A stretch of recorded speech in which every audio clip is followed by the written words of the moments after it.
ನಮಸ್ಕಾರ ವೀಕ್ಷಕರೇ, SR Kannada TV ಚಾನಲ್ಗೆ ಸ್ವಾಗತ. ನಾವು ನಿಮ್ಮ ಜ್ಯೋತಿಷ್ಯ ರತ್ನಾಕರ ಪಂಡಿತ್ ಗಣಪತಿ ಭಟ್ ಗುರುಜಿ. ವೀಕ್ಷಕರೇ, ಚೌಡಿ ಪ್ರಯೋಗಕ್ಕೆ ಒಳಗಾದವರಿಗೆ ಚೌಡಿ ಸ್ತಂಭನ ಯಂತ್ರದಿಂದ ಪರಿಹಾರ ಸಿಗುತ್ತೆ.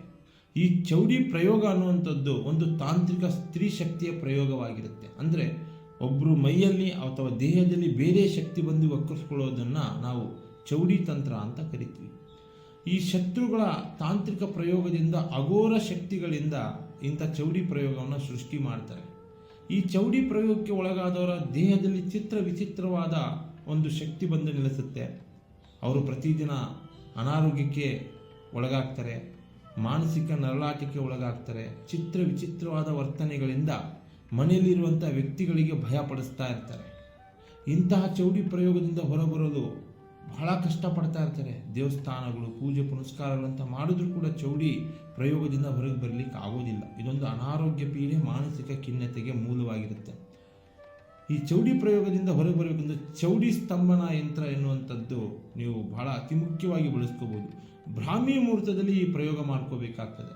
ಒಂದೇ ಒಂದು ತಾಮ್ರದ ತಗಡಿನ ಮೇಲೆ, ಗ್ರಂಥಿಗೆ ಅಂಗಡಿಯಲ್ಲಿ ಸಿಗುತ್ತೆ, ಒಂದು ತಾಮ್ರದ ತಗಡಿನ ಮೇಲೆ ಚೌಡಿ ಪ್ರಯೋಗಕ್ಕೆ ಒಳಗಾಗಿರುವಂಥ ವ್ಯಕ್ತಿಯ ಹೆಸರನ್ನು ಬರೀಬೇಕಾಗ್ತದೆ.